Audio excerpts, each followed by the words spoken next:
Hola, ¿qué tal? Les saluda Jamie Morera. Bienvenidos a Crecimiento Mutuo, un espacio de Grupo Mutual.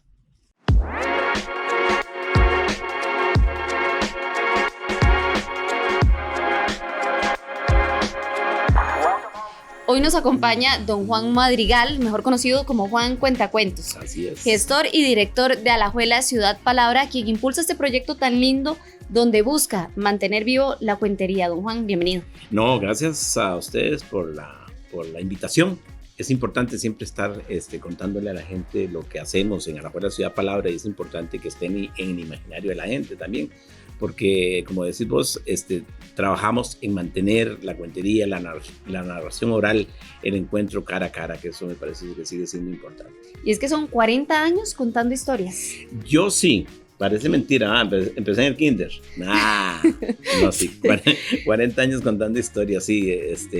Y me encontré con la cuentería así como de esas cosas que le pasan en la vida. Yo no sé si una casualidad o una diosibilidad, pero me encontré con este hermoso arte tan viejo como el hombre mismo, porque la cuentería o el arte de narrar historias es tan viejo como el hombre mismo. Al principio en la tribu los más importantes era el primero, el guerrero, el jefe, por guerrero era el jefe, pero el segundo en importancia era el narrador de historias, porque era el que mantenía la tradición oral de los pueblos. No había escritura, no había nada para grabar, entonces era la oralidad la que prevalecía, y por eso tenemos historias de Homero y más allá, ¿verdad? Con la Ilíada y la Odisea, que eso se contaba a viva voz en los pueblos. Lo que pasa es que, la sociedad cambia, ya viene la escritura, ya la gente se pone a leer y, todavía viene la tecnología, que eso hablaremos ahora dentro de un rato. Sí, exacto. Don Juan, pero ¿cómo se da cuenta usted o en qué momento se da cuenta ese gusto por la lectura, o más allá de la lectura, por los cuentos, de transmitir esas historias y cómo captar la atención, pues desde los más pequeños hasta los más grandes, contándole una historia? Vieras que te decía que era una diosibilidad, una casualidad también, porque yo quería ser veterinario. Ese era mi rollo de vida. Incluso tengo un técnico veterinario del Colegio Técnico Agropecuario de Pocosí. Ahí fui a estudiar ahí hice el hasta sexto año y me gradué como técnico veterinario. La idea mía era venirme después de Guaples para acá a seguir estudiando veterinario. Trabajé en el Ministerio de Agricultura y Ganadería como técnico veterinario. Pero en ese devenir de la vida ahí se me presentó un grupo que había, y por eso yo creo fielmente en los grupos juveniles, sean de que sean católicos, sean cristianos, sean de taekwondo, sean de fútbol, sean de lo que sea. Creo que la unión de pares a nivel positivo es muy bueno, y las comunidades los que son líderes tienen que luchar por eso, porque si no se buscan otros pares negativos, ¿verdad? Y estando ahí en un barrio que se llama Las Cañas, aquí en Alajuela, había un grupo juvenil católico, se llamaba Antorcha. Por esos azares del destino estuve en el grupo, conocí una muchacha. Ese es el problema mío, las mujeres. Era catequista y me invitó a dar catecismo con ella, y yo obviamente le dije, le iba a llevar por los pasos del tiempo. Me iba a llevar por los pasos. Pero yo llegué a ayudarle, ¿verdad? A ayudarle, pero ella ese día me dijo algo que me comprometió. Me sacó de la zona de confort, porque yo quería ser veterinario, nada que ver con la literatura. Me dijo, léales el cuento del día. Yo no sabía que todos los días, todas las semanas se les leía un cuento con perfil religioso. Y yo senté a los chicos y les puse a leer, porque yo todo decía que sí, obvio, ¿verdad? Yo nada, ni un paso atrás, ¿verdad? Entonces yo les dije que sí, que le leía la historia, pero seguro leía muy mal, porque no me ponía atención, nada. Entonces eso lo descubrí el primer día. Verás qué interesante, porque yo le cuento esto a la gente y parece como una cuestión del destino, ¿verdad? Porque yo ese día me di cuenta que estaba leyéndoles y no estaba viéndolos a los ojos. Entonces dije yo a mí mismo, voy a cerrar el libro y les voy a contar esto que estoy viendo. Y cerré el libro y empecé a contarles, y ahí tuve más atención del público. Obviamente yo no sabía contar cuentos, ni sabía que existía todo un movimiento mundial de narradores orales, ni el juglares, ni nada de eso. Yo no sabía, yo quería ser veterinario. Y ese día, contándole a los chicos, me di cuenta que me ponía atención, pero más o menos, porque siempre hay chicos como yo ahí sentados, ¿verdad? Que quieren venirse abajo toda la historia. Entonces, les dije, ese primer día, por eso es el Big Bang de ese día, les digo a los chicos, vea, chicos, yo voy a contarles la historia, Pero si muevo el dedo meñique, yo me convierto en un monstruo. Ustedes salen corriendo, corren por toda la cuestión. Y cuando toco a algunos, ya terminó el juego y se vienen a sentar otra vez. Así los mantuve. Eso se llama interactividad. Y yo no sabía ni qué se llamaba eso. Lo hice siempre, no sé, como un conocimiento ancestral. Es como extraño. Ahí empecé a contar cuentos.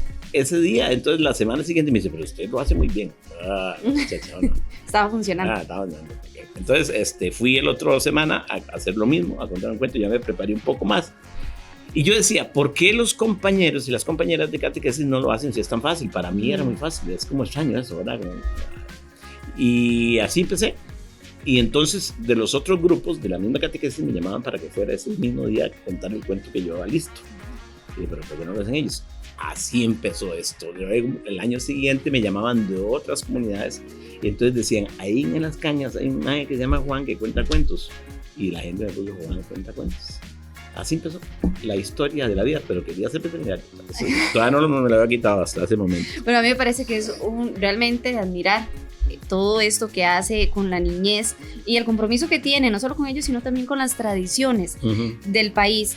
Don Juan, sabemos que vivimos en un momento donde la tecnología está banqueando por completo a los libros. ¿Usted detecta en algún momento esa necesidad de la lectura, de esa necesidad por la niñez, porque vuelvan a los libros, que aprendan tradiciones, que recuerden toda la historia? Yo creo que hay dos cosas en esta pregunta tan interesante.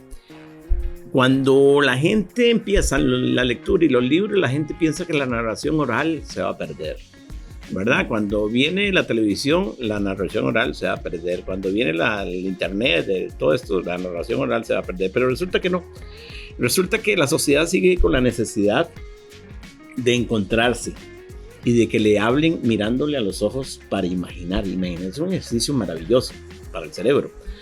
Lo que pasa es que así, ahora sí tengo miedo, porque Einstein dice una frase lapidaria.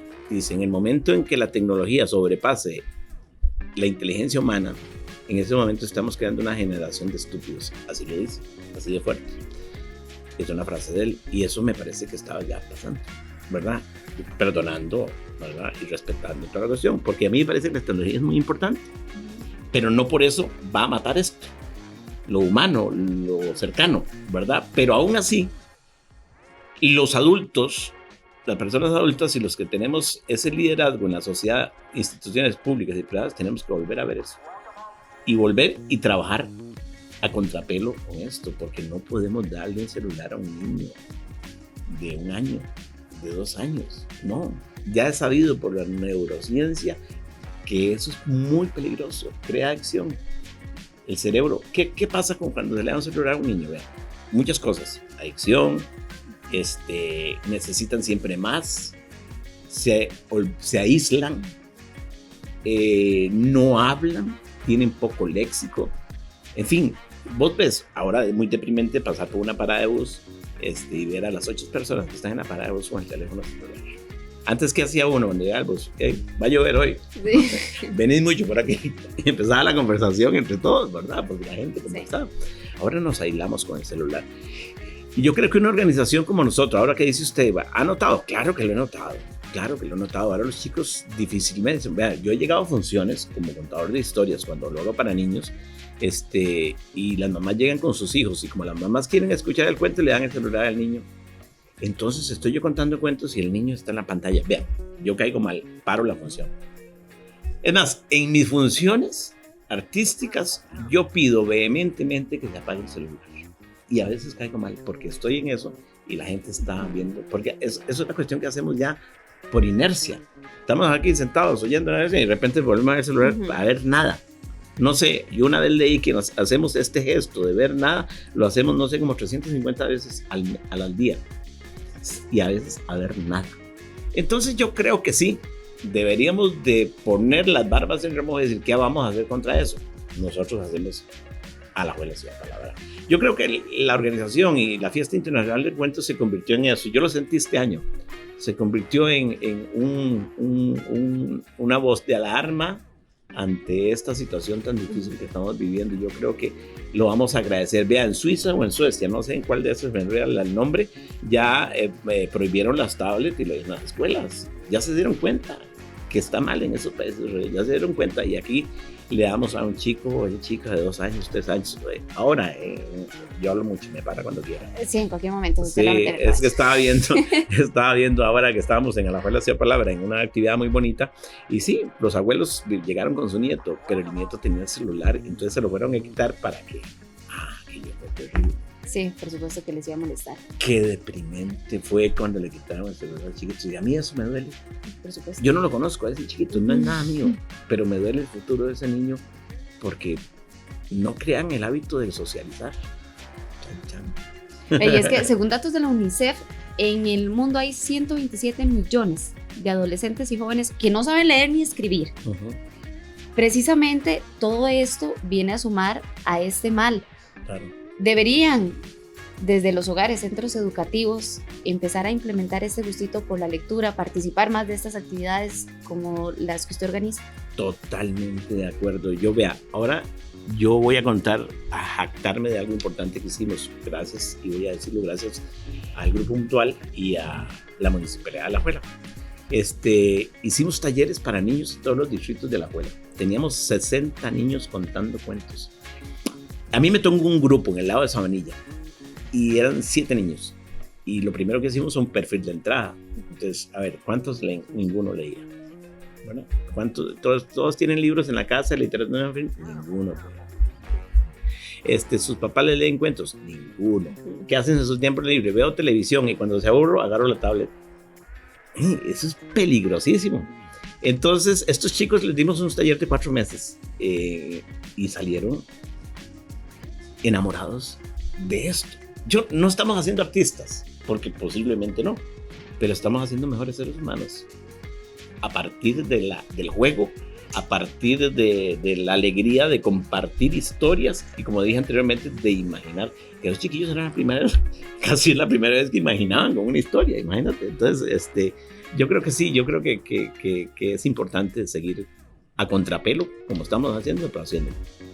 Y es que ahora que usted lo menciona, en Grupo Mutual trabajamos con adolescentes, se dan clases y visitan centros educativos, tal vez para dar educación financiera, que también es parte de, y tratar de enseñar y aportar ese granito de arena. ¿Considera usted, desde su parte, que todas las instituciones públicas o privadas deberían sumarse a estas iniciativas, visitar centros educativos en zonas vulnerables para que ayuden a los niños? Totalmente de acuerdo. Bien.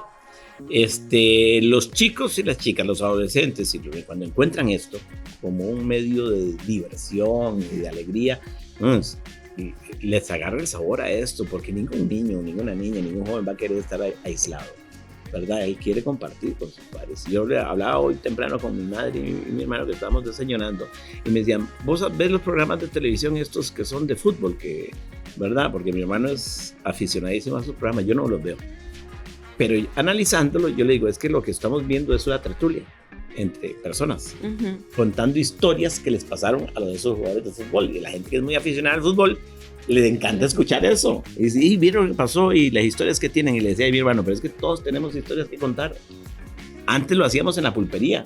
Y la gente se reunía en la pulpería a tertuliar y a contar historias. Y había gente alrededor de esos contadores de historias o de tertuliadores. No participaban, pero escuchaban. ¿Verdad? Y esos programas de televisión lo que hacen es eso, contar historias a ellos, y la gente se sienta en la casa a escuchar historias. Lo que es lo que hacemos nosotros, hacerlo en vivo. Es, venga aquí, venga al teatro, venga a la sala, a la casa. Hacemos una cuestión muy bonita, o hicimos hace varios años, una cuestión que se llama Casas de Cuento. Entonces mandábamos a un contador de historias a la casa de alguien. Ese alguien invitaba a los vecinos. No es 20 personas, digamos, en la sala, ahí medio acomodados. Se hacía un bocadillo, la gente compartía un bocadillo, pero el primer requisito era apagar el celular, totalmente apagado, nadie podía estar con el celular prendido. Entonces el contador de historias era como un embajador de la palabra y llegaba a contar historias, pero incitaba a que la gente conversara. Vea, Jamie y la gente que nos está escuchando, las tertulias se tenían que terminar a las 12 de la noche, 1 de la mañana. La gente no quería dejar de conversar porque venían. Hay gente en esas tertulias que no conocían historias de la mamá o historias del abuelo, cómo se conocieron la abuela y la abuela, cómo se enamoraron los abuelos, por ejemplo. Qué historia tan bonita. ¿Quién la conoce? ¿Verdad? Entonces eso es lo que hacemos nosotros, tratar de de revertir eso y volvernos más humanos. Yo creo que porque nos estamos automatizando, es la palabra, ¿sí? Y volvernos más humanos. Juan, ya para ir finalizando, tal vez si nos rápido. Cuenta, ¿le parece? Sí, no, bueno, aquí nos podría dar muchas horas, pero bueno, ya casi nos toca eso. Si nos cuenta un poquito sobre Alajuela Ciudad Palabra, dónde se presentan, dónde pueden ir los papás, los niños. Sí, Alajuela Ciudad Palabra es una organización cultural que trabajamos todo el año en actividades en pro de la narración oral y del encuentro social. Todos los meses tenemos una noche de cuentos en el Museo Histórico. Ahora lo estamos haciendo en el Museo Histórico Cultural Juan Santa María los primeros martes de cada mes. Tenemos 19 años de tener esa noche ininterrumpidamente todos los meses. 19 años, se dice fácil, ¿verdad? Sí, parece poquito. 19 años. Se dice fácil, pero es difícil. 19 años. Y tenemos 18 años de hacer la Fiesta Internacional del Cuento también, que hemos traído más o menos cuenteros internacionales, más o menos hemos traído 120 cuenteros o más, 150 cuenteros internacionales de todo el mundo. Todos los años traemos. Este año traímos de Colombia, de España y de México. Y así. Y trabajamos con las uñas, con la colaboración del Grupo Mutual, con la colaboración de la Municipalidad de Alajuela, de otras empresas privadas, como decíamos, que nosotros, cuando la empresa privada de Alajuela se dé cuenta de las posibilidades que hay del dinamismo económico que puede generar una actividad como esta, yo creo que sí. Porque te cuento que este año hubo gente que conocí que venía de San Carlos y se quedó en un hostel para pasar la semana escuchando cuentos con sus hijos. Gente de Pérez Celedón vino y se quedó en un hostel. A otra gente que vino de Guatuso y se quedó en una familia en Tibás para venir a la fiesta. Cuando la gente se dé cuenta que eso sí se proyecta más, la gente viene a pasear a la abuela y se dinamiza la economía, yo creo que vamos por el buen camino, porque nosotros necesitamos que nos ayuden económicamente. Porque esto no se hace del aire. Nosotros le decimos a la entrada es libre, más no gratis. La entrada es libre porque ya los patrocinadores pagaron la entrada por ustedes, ¿verdad? Porque esto cuesta, el cuentero come, el cuentero paga gasolina, el cuentero se enferma, etcétera, ¿verdad? Entonces hay que trabajar los talleres que damos para niños, la gasolina, vienen, van, y ahí es trabajo que hay que hacer, es un oficio. No lo dudo, Juan, y precisamente uno de los objetivos de esto es marcar a las personas que les queden algo de esta conversación tan bonita que nosotros estamos teniendo. Así que, ¿cuál es el cuento o uno de los cuentos que tal vez más le piden? Y voy a aprovecharme y pedirle pues que les cuente un pedacito. Puñeta, eso me lo había dicho desde el principio, que iba a contar un cuento. Era sorpresa. Muy sorpresa. Voy a contar un cuento de la autora latinoamericana Gabriela Mistral. Ella es la primera mujer premio Nobel en literatura.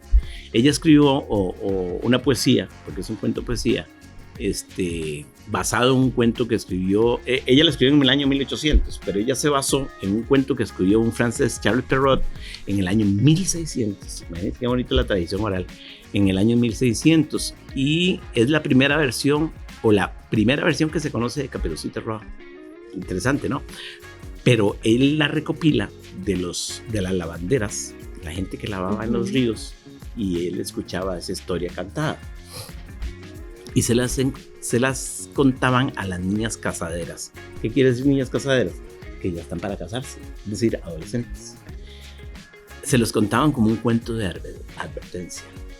Entonces es un cuento que casi cuando yo lo cuento, porque es uno de los cuentos que uno lo cuenta casi que para que no le aplauden, ¿verdad? Porque es de advertencia. Y además de eso, lo tenía ahí entre mis cosas. Como digo, los cuentos están ahí, como a uno le cuesta mucho encontrar cuentos que uno quiera contar. Y lo tenía entre los cuentos, entre la lista. Y ahora que se perdió la niña, que no ha aparecido, dije, es momento de sacar ese cuento y contar. Caperucita Roja visitará a la abuela, que en pueblo próximo sufre de extraño mal. Caperucita Roja, la de los rizos rubios, tiene el corazoncito tierno como un panal. A las primeras luces se ha puesto en camino y va recorriendo el bosque con pasito audaz. Sale a su paso Maese Lobo. Caperucita, cuéntame, ¿para dónde vas? Caperucita es cándida como los lirios blancos. Abuelita enfermado, le llevo un pastel que se derrita en miel. Ahora, entre el bosque discurriendo va alegre Caperucita, recogiendo bayas rojas cortando flores, y le distrae una mariposa de colores que le hace olvidarse del encuentro traidor. Mientras tanto, el lobo ya ha pasado el molino, el cerro y el alcor, y toca la puerta de la abuelita. Pobre abuelita, está indefensa, ¿quién la va a defender? La puerta le abrió, y el lobo se la come, riendo despacio, entera. Y se ha puesto enseguida sus ropas de mujer. Tocan dedos menudos la entornada puerta. Pasa. La voz es fuerte, pero abuelita está enferma, piensa la ingenua niña. La niña ha entrado. Deja los pastelitos, ven a entibiarme el lecho. La niña cede a aquella oferta de amor. De la cofía salen orejas feas y negras. Abuelita, decidme, ¿por qué esas orejas tan grandes? Corazoncito mío, para escucharte mejor. Los ojos se dilatan del lobo. El nervio de la niña y el temblar de la niña se los dilata también. Abuelita, decidme por qué esos ojos tan grandes. Corazoncito mío, para mirarte mejor. El lobo ríe. Enseña sus dientes blancos con un extraño fulgor. Abuelita, decidme por qué esos dientes tan grandes. Corazoncito mío, para comerte mejor. El lobo con sus pelos ásperos abraza a la niña. El cuerpo trémulo de la niña. Le ha molido las carnes, le ha molido los huesos y ha estripado como una cereza su corazón. Yo sé que es de advertencia, pero para contar un cuento así, pues se requiere talento también. Sí. Don Juan, muchas gracias por estar con nosotros, ya casi. Pero muchas gracias por estar con nosotros y que sean muchos años más contando cuentos. Y ahora sí, recuerde que si es crecimiento mutuo, es mejor.